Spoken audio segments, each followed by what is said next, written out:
Bonjour tout le monde, mon nom est Stéphane Bisson, courtier immobilier. J'espère que vous allez bien. Super belle journée d'automne aujourd'hui. On en profite avant que l'hiver arrive. Je vous parle des données du marché immobilier d'octobre 2022 comparativement à octobre l'an passé. Vous allez voir, le marché vraiment dans sa composition, ça change beaucoup. Au niveau du nombre de nouvelles inscriptions l'an passé, à la même période, 427 unités. Actuellement, pour le mois d'octobre, 465 unités, donc une augmentation de 8 %. Ça, c'est les nouvelles propriétés qui ont été mises en vente. Quand on regarde au niveau de l'inventaire total, donc un peu comme quand on entre à l'épicerie, le nombre, les tablettes sont vraiment garnies actuellement au niveau de l'immobilier.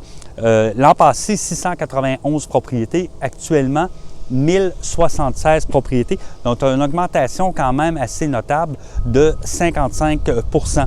Au niveau des délais, au niveau du prix médian, c'est resté pas mal similaire, donc 38 jours sur le marché, 400 000 de prix médian pour les unifamiliales.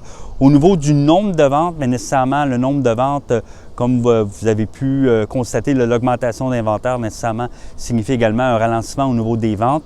Donc 258 ventes, ce qui veut dire 34 % de baisse au niveau des propriétés unifamiliales dans la zone de Gatineau. Quand on regarde au niveau du marché de la copropriété également, il y a eu des changements. Au niveau des mises en marché, l'an passé, 77 unités. Cette année, 72 unités.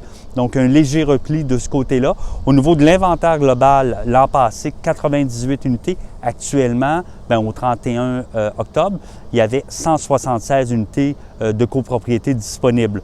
Si on regarde au niveau du prix médian, par contre, il y a une augmentation, 265 000 l'an passé au niveau du prix médian, 285 000 actuellement. Donc ça, c'est quand même des chiffres qui parlent d'eux-mêmes. Si on regarde au niveau du marché hypothécaire, vous savez, nécessairement, il y a eu quand même plusieurs hausses du taux directeur, qui veut dire nécessairement que ça se traduit vers des hausses au niveau du taux hypothécaire, du taux d'emprunt des gens qui veulent emprunter de l'argent, pas uniquement au niveau des hypothèques, mais également au niveau des prêts à la consommation.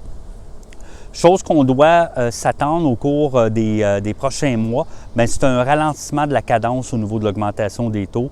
Il va y avoir nécessairement, on anticipe une accalmie.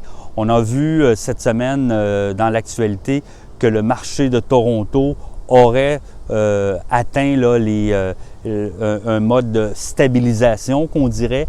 Le marché n'ira pas plus bas selon certains économistes. Donc, on verra ça au niveau des prochaines semaines.